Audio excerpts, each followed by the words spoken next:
ini, adakah di antara anak-anak yang masih ingat materi kita pada pertemuan sebelumnya?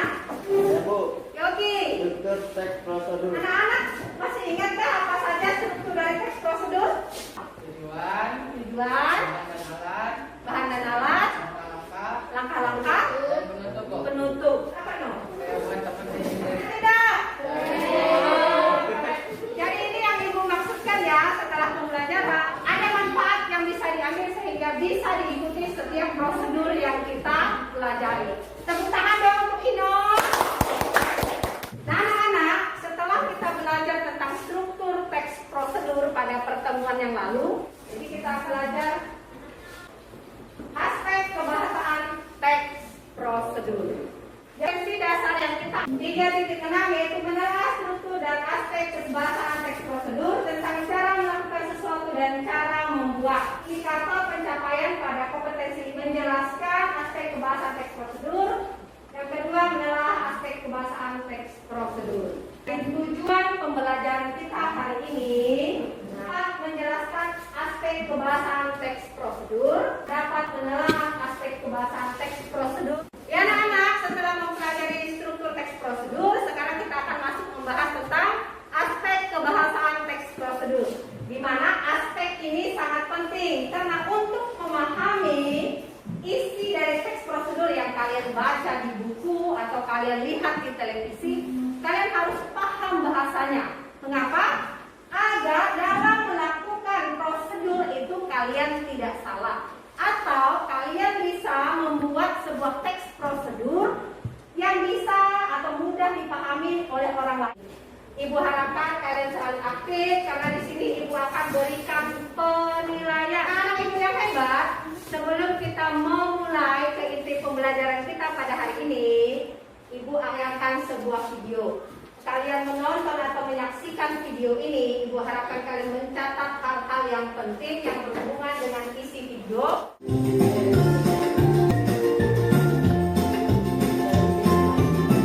Jadi ini sudah masuk ke langkah-langkahnya ya. Ini yang perlu kalian cermati. Matikan api. Setelah mengamati video tadi, kata atau kalimat apa sajakah yang berhubungan dengan aspek kebahasaan teks prosedur yang anak-anak temukan pada bagian langkah-langkah dalam teks tersebut? Dimas,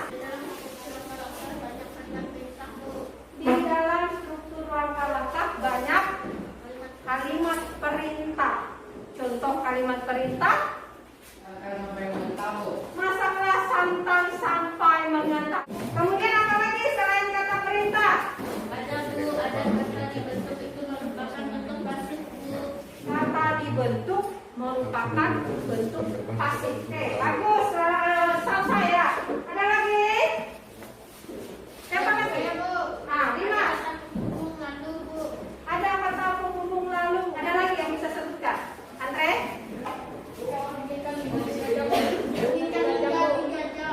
Dinginkan hingga 3 jam. Ini diamkan selama 15 menit. Ini tempat apa Citra? Batasan. Ya, bagus sekali ya ini. Ibu akan mempertegas materi yang akan kita bahas hari ini berhubungan dengan aspek-aspek kebahasaan teks prosedur. Yang pertama kalimat perintah. Ciri-ciri kalimat perintah: penggunaan partikel lah atau kan. Contohnya tadi posisikan. Yang kedua apa? Penggunaan bentuk pasif. Yang ketiga penggunaan kata batasan. Yang keempat apa? Penggunaan kata keterangan. Menggunakan kalimat syarat atau kemudian kata penghubung itu dan akhiran. Anak-anak, itu adalah 7 aspek kebahasaan teks prosedur. Baiklah anak-anak, tadi kita sudah menonton video, kemudian kita bertanya jawab mengenai aspek kebahasaan teks prosedur. Sekarang waktunya kita berdiskusi. Jadi anak-anak silakan berkelompok. Jadi nanti di dalam kelompok kalian akan mendiskusikan aspek-aspek kebahasaan yang kalian temukan dalam teks yang akan Ibu bagikan dalam LKPD.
yang akan tampil duluan? Kami Bu, kelompok satu. Wah ya, hebat kelompok 1, tepuk tangan. Selama presentasi Ibu akan memberikan penilaian. Selamat siang teman-teman. Siang. Kami dari kelompok 1 ingin mempresentasikan diskusi kami.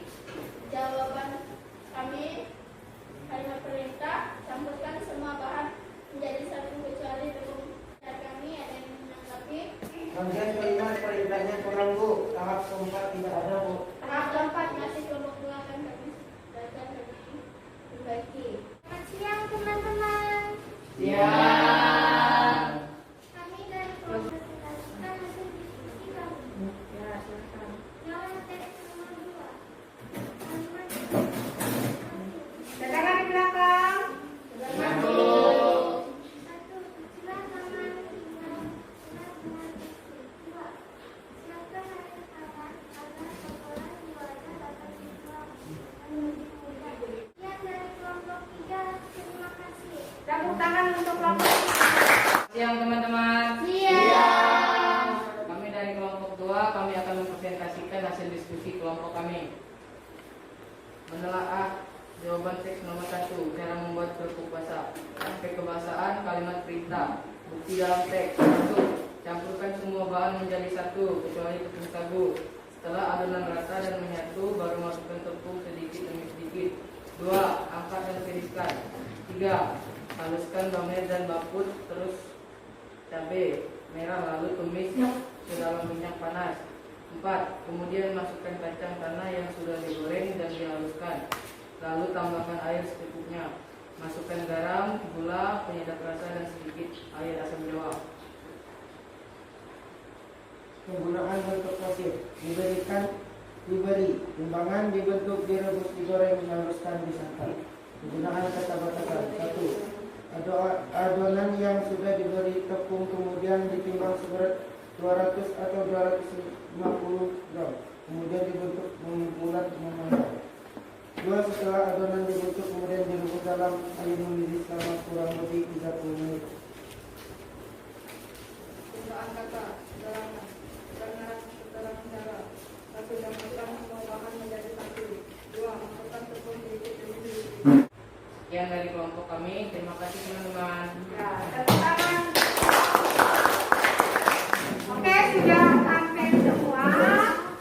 Terima kasih untuk kita semua. Kita tepuk tangan untuk 3 kelompok. Kita tadi sudah melewati berbagai proses ya, mulai dari kalian menyaksikan video, kemudian kalian berdiskusi, kemudian presentasi. Tiga-tiganya tadi mantap ya. Terima kasih untuk kalian semua. Ini adalah tahap pembelajaran.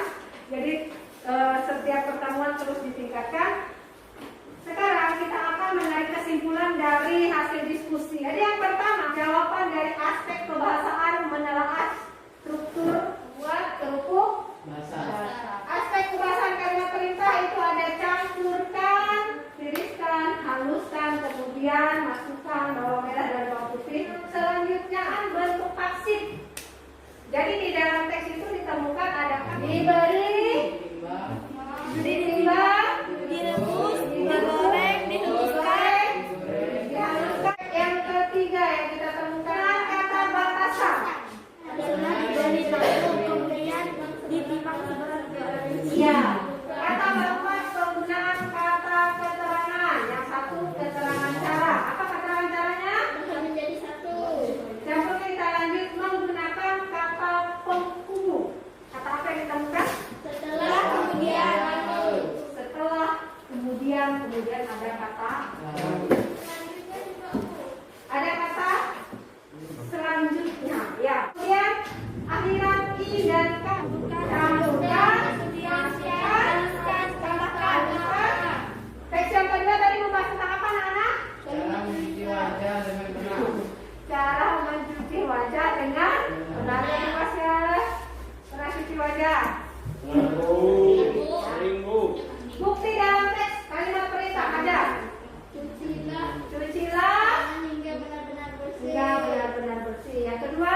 dan kalian presentasikan. Semoga bisa dipahami. Pelajaran kita hari ini tentang apa saja yang dipelajari. Siapa yang akan memberi kesimpulan?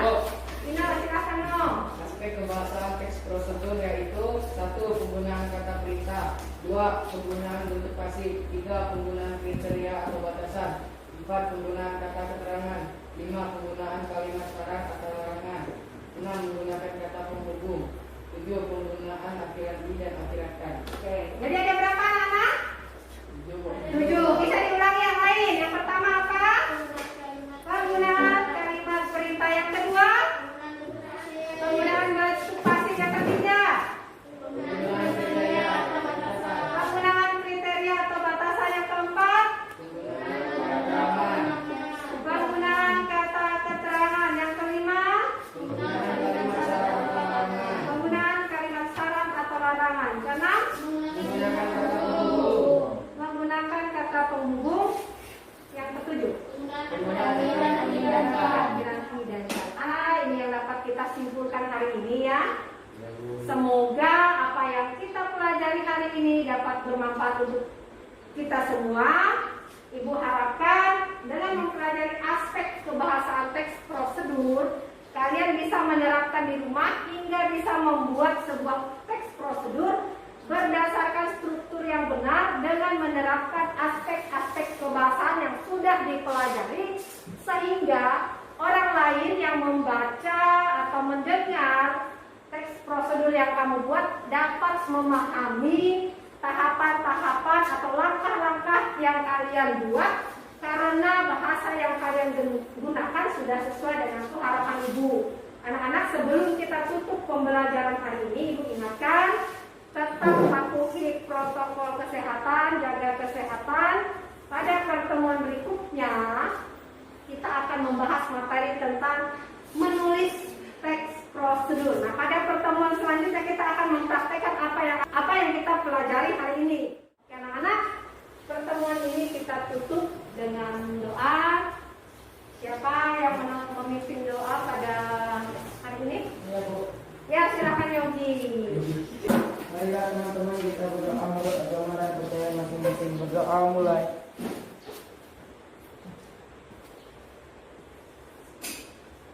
Amin. Berdoa selesai.